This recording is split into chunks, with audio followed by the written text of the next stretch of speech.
வணக்கம், welcome to Kanyakumari சுவை. நம்ம சேனல் இன்னைக்கு சூப்பரான ஒரு ரெசிபி தான் பார்க்க போறீங்க. சிக்கன் மசாலா எதுவும் யூஸ் பண்ணாமல் சிக்கன் கறி பண்ணலாமா? வாங்க வீடியோக்குள்ளே போகலாம். இதுக்கு தேவையான பொருள்னு பார்த்தீங்கன்னா இன்றைக்கி சின்ன வெங்காயம் தான் இதுக்கு யூஸ் பண்ணியிருக்கேன். சின்ன வெங்காயம் உண்மையிலே ஒரு சூப்பரான டேஸ்ட் கொடுக்கும் சிக்கன் கறிக்கு. சின்ன சின்ன ஸ்லைசஸாக தின் ஸ்லைஸாக கட் பண்ணி வச்சுருக்கேன், அதை நீங்கள் சேர்த்துக்கலாம். கூடவே உருளைக்கிழங்கு வச்சுருக்கேன். இந்த உருளைக்கிழங்கு எதுக்கு வச்சுருக்கேன் அப்படின்னு வீடியோக்குள்ளே லாஸ்ட்டில் சொல்கிறேன், கேட்கலாம் வாங்க. ஒரு பெரிய அகலமான கடாய் வச்சு அதில் 3 ஸ்பூன் எண்ணெய் விட்டுக்கோங்க. எண்ணெய் நல்லா சூடானதும் அப்படியே கடுகு போட்டு, கடுகு நல்லா வெடிச்சதும் கறிவேப்பிலை போட்டுக்கலாம். ஏன் இந்த உருளைக்கிழங்கு சேர்த்துருக்கோம் அப்படின்னு பார்த்தீங்கன்னா, நம்ம மசாலாஸ் எதுவும் பெருசாக சேர்க்க போகிறது கிடையாது. தேங்காய் எதுவும் அரைச்சி ஊற்ற மாட்டோம் இந்த சிக்கன் கறியில். அதனால ஒரு திக்கான ஒரு கறி, அதாவது ஒரு கூட்டு மாதிரி கொண்டு வர்றதுக்காக நம்ம இதை சேர்த்துருக்கோம். இது பிடிச்சவங்க சேர்த்துக்கலாம், பிடிக்காதவங்க இந்த ஸ்டெப்பை ஸ்கிப் பண்ணிக்கலாம். சின்ன வெங்காயம் சேர்த்து நல்லா வதக்கிக்கோங்க. இதில் ஒரு சின்ன டிப்ஸ் வேணும்னவங்க ஃபாலோ பண்ணிக்கலாம். இந்த சின்ன வெங்காயம் இல்லை ஏதாவது காய் வதக்கும் போது கொஞ்சமாக உப்பு போட்டிங்கன்னா சீக்கிரமாகவே அந்த காய் வதங்கி கிடச்சிரும். நான் இன்னைக்கு ஃபஸ்ட்டே கொஞ்சம் உப்பு சேர்த்துருக்கேன். நல்லா வதக்கிக்கோங்க. அந்த சின்ன வெங்காயத்தோட வாசனை வெளியில் வர்ற வரைக்கும் அவ்வளோத்துக்கு வதக்கிக்கோங்க. கொஞ்சம் இந்த இதில் ஈரப்பதம் அதிகமாக இருக்கும், அதனால் கொஞ்சம் நல்லா வதக்கினதுக்கப்புறம் இந்த கலரில் மாறிடும். இதில் பச்சை மிளகு, அதாவது மிளகாய் சேர்த்துக்கலாம். ஏன்னா அதோட ஒரு காரமும் அதோட ஃப்ளேவரும் நல்லா இருக்கும். சேர்த்துக்கலாம். அப்படியே மிக்ஸ் பண்ணி விட்டுருங்க. நான் இன்னைக்கு 2 பச்சை மிளகு சேர்த்துருக்கேன். இதில் தேங்காய் அரைச்சி ஊற்ற மாட்டோம். இன்னொன்று, நம்ம இதுக்கு தண்ணி சேர்க்க மாட்டோம். இன்னொன்று, சிக்கன் மசாலையே சேர்க்க மாட்டோம்.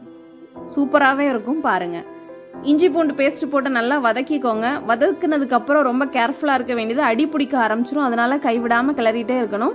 இந்த ஸ்டெப்பில் நான் அதுக்கு கூடவே சிக்கன் சேர்த்துக்கிறேன். நல்லா பச்சை வாசனை இஞ்சி பூண்டு ஃப்ளேவர் வந்ததுக்கு அப்புறமா நான் இந்த சிக்கனை சேர்த்துக்கிறேன். சிக்கன் சேர்த்ததுக்கப்புறம் தண்ணி சேர்க்காதீங்க. இதுக்கு கூடவே ஒரு தேங்காய் எடுத்து அதை தேங்காய் பால் எடுத்து வச்சுருக்கோம். அந்த பாலை மட்டும் சேர்த்து அந்த தேங்காய் பால்லே தான் எனக்கு இந்த சிக்கன் வேக போகுது. இந்த ஸ்டெப்பில் நம்ம கட் பண்ணி வச்சுருக்க பொட்டேட்டோவை சேர்த்துக்கலாம். இது ரம்பா இல்லைன்னு சொல்லுவோம். நல்ல ஒரு ஃப்ளேவர் கொடுக்கும், செம்ம டேஸ்ட்டாக இருந்துச்சு. நல்லா மூடி போட்டு மூடி வச்சுருங்க. நல்லா தளபுலன்னு கொதிக்கிற சவுண்டு சூப்பராகவே இருக்கும். அந்த ஃப்ளேவர், அந்த ரம்பாவோட ஃப்ளேவர், சின்ன வெங்காயம் எல்லாம், தேங்காய் பாயலோட வாசனை எல்லாமே அழகாக இருக்கும்.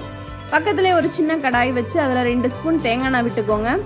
இது காஞ்ச தேங்காய், ரொம்பவே டேஸ்ட்டாக இருக்கும். இதில் சேர்க்கும் போது இந்த காஞ்ச தேங்காயை குட்டி குட்டி பீசஸாக கட் பண்ணி வச்சுக்கோங்க. சின்ன சின்ன ஸ்லைசஸாக இருக்கட்டும். இதை இப்போ அதில் சேர்த்துடலாம். ரொம்ப கருக விட்டுறாதீங்க. கரிஞ்ச ஒரு கசப்பான ஒரு டேஸ்ட் கொடுத்துரும். நல்ல ஒரு கோல்டன் ப்ரௌன் ஆனதுக்கப்புறம் கொஞ்சம் உள்ளே லைட்டாக வேகிற இந்த கரெக்டான கன்சிஸ்டன்சி. இதே இதில் ஒரு பெரிய டேபிள் ஸ்பூன், அதாவது ஒரு பெரிய ஸ்பூன் அளவு கொத்தமல்லி பொடி சேர்த்துக்கோங்க. அதே ஸ்பூனில் நீங்கள் என்ன பண்ணணும் அப்படின்னா வத்தல் பொடி சேர்த்துக்கோங்க. நல்லா அப்படியே வறுக்கிற மாதிரி லோ ஃப்ளேமில் வச்சு வறுத்துக்கோங்க. ஏன்னா ரொம்ப தீயை கூட்டினீங்க அப்படின்னா அடியில் கருகி போயிடும். இவ்வளவுதான். இதை அப்படியே தூக்கி நம்ம பக்கத்தில் இருக்க அந்த தேங்காய் பால் சேர்த்து நம்ம வச்சுருக்கோம் இல்லையா சிக்கன், அதுக்குள்ளே நீங்கள் விடும்போது இந்த மாதிரி ஒரு சூப்பரான ஒரு கலர்ஃபுல்லான ஒரு சிக்கன் கிடைக்கும். சிக்கன் மசாலா எதுவுமே சேர்க்கலை, தண்ணி சேர்க்கலை. சூப்பராக ஒரு குயிக்காக பண்ணக்கூடிய ஒரு சிக்கன் கிரேவி. ட்ரஸ்ட் மீ, சூப்பராக இருக்கும். தோசை, இட்லி என்ன வேணாலும் நீங்கள் வச்சு சாப்பிட்லாம். திக்காக இந்த மாதிரி தான் இருக்கும். அந்த எண்ணெய் எல்லாம் பிரிஞ்சு வருது பார்த்தீங்களா?